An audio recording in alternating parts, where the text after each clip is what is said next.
Once a year, Frank and his family travel to San Francisco. They visit an old house where an old man named Rupert and his wife Elaine lived. His family had been doing this since before Frank was even born. He didn't mind it though. He loved visiting Rupert and Elaine. He enjoyed being there. After his first time visiting, he couldn't wait to visit them again. He could tell that his mom and dad enjoyed it too. When they arrived, Rupert sat by the porch, rocking back and forth in his chair. Frank ran full speed to where Mr. Rupert was. He made a full stop when he got to the porch. Then he walked slowly and hugged Rupert. He went inside and greeted Elaine with a hug as well. She patted his head gently. She would always do this every time, which Frank had come to accept. He liked how gentle it felt every time she did this. Elaine asked him how old he was, and he told her he was 10. Frank's parents came in the house and greeted Elaine. That was his cue to go outside and join Rupert. One of the things that made him excited to visit was that Rupert would always have a story ready for him. He loved listening to Rupert and his stories. He had read a few books back home, but there was just something special about sitting down and listening to a good story by Rupert. Frank went out the door and stood beside Rupert, who was admiring the view of the neighborhood. Rupert asked him, "Are you ready, son?" He smiled from ear to ear and eagerly nodded. "Pull up a chair," he said. Frank grabbed the little stool next to Rupert's rocking chair. Rupert tilted his chair so that he could look at Frank as he was telling the story. Frank sat in the stool as he eagerly waited for Rupert to start. He could feel his excitement wanting to burst out. Rupert took a deep breath, then started. Once upon a time, there was a knight, one of the fiercest warriors in the kingdom of Magon. He had been part of countless battles with his fellow knights, and all of them emerged victorious. Their kingdom remained peaceful for many, many years. But one day, that peace was threatened. The people of the kingdom became restless once they heard that one of the villagers had been attacked by a griffin.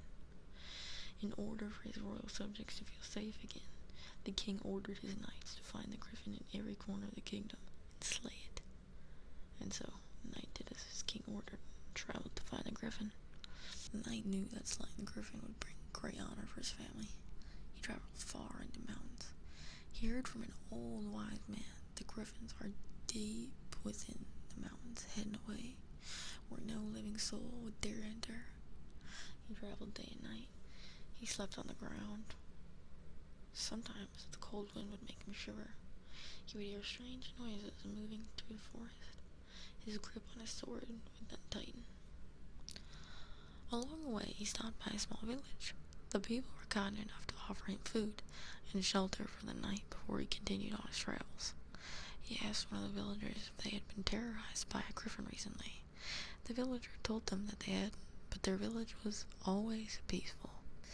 But they would hear strange noises coming from the mountain. They didn't know what it was, and no one was brave enough to travel up the mountain. They believed that there were monsters lurking there. After hearing what the villager had said, the knight was eager to go up to the mountain. He ate to his heart's content that night, and he rested well. The next morning, he thanked the villagers and bid them farewell. He started his journey up the mountain, hoping to find the griffin. Their storytelling was briefly interrupted by Elaine, who brought juice and cookies for Frank and a cup of coffee for Rupert. Elaine left the tray on the table and went back inside. Frank took a bite of Elaine's delicious cookies and wished that he could eat them every day for the rest of his life. Rupert took a sip of his coffee, then continued with the story. The knight made his way up the mountain. He carefully walked through the trees. He listened to every noise he heard. He kept his hand on his sword, tightly gripping its handle, ready to unsheath it if need would arise. He stopped just short of the mountaintop when he saw the cave. He approached the cave with caution.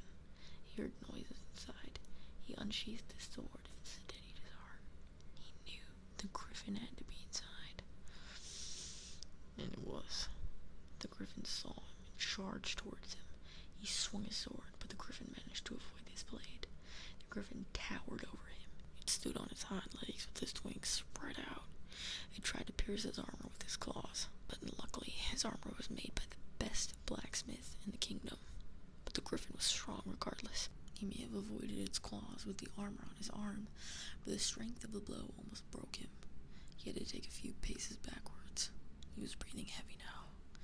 He centered himself, ready to take another swing. The griffin came charging towards him again. He waited for the right moment to swing his sword. Once the griffin was just a few inches from him, he swung his sword with all his might. At the last second, the griffin managed to dodge, but the knight still managed to cut him on the arm. The cut on his arm was deep. The griffin fell back and hit the side of the cave. The knight saw this as an opportunity for him to slay the beast. He ran towards the griffin with a sword in his hand, ready to make the final blow. Then he heard a noise from deeper within the cave. It made him stop abruptly. He turned toward where the noise was and steadied himself. There might be another griffin. He was shocked to learn that the noise came from younglings hiding behind a rock. The griffin's younglings looked terrified. One of the younglings ran to the griffin's side. The griffin shielded the youngling with its wing. He looked at the griffin. He looked tired and in pain.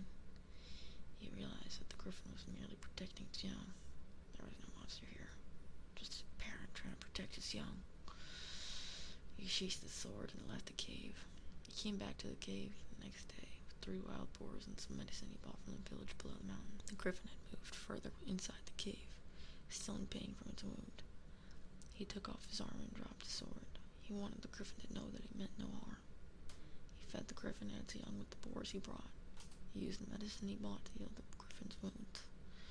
He stayed in the caves for a few nights, and when the griffin finally recovered, he left. He returned to the king's castle empty-handed, but he didn't care.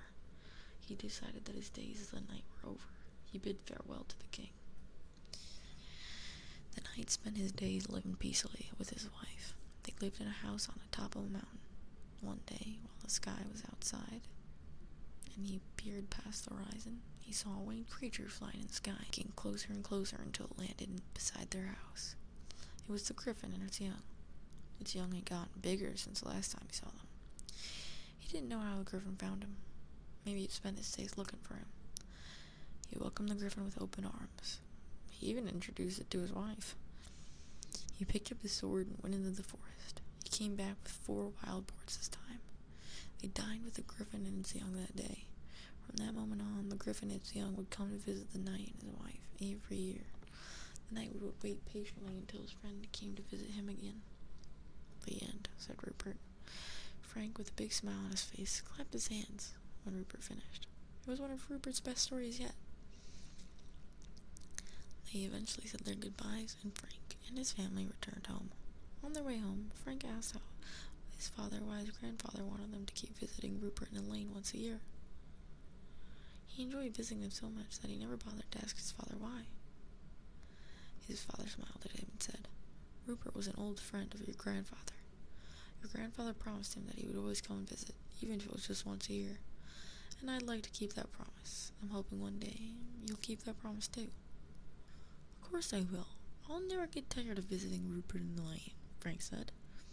He asked his father how his grandfather became friends with Rupert, but his father said that it was a story for another time. Frank thought that he would ask Rupert the next time they came to visit.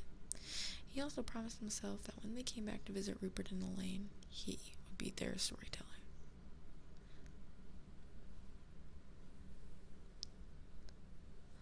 This story was brought to you by Glenn Francis F. Fellner, and you can find it in the link below if you want to look or listen to it yourself.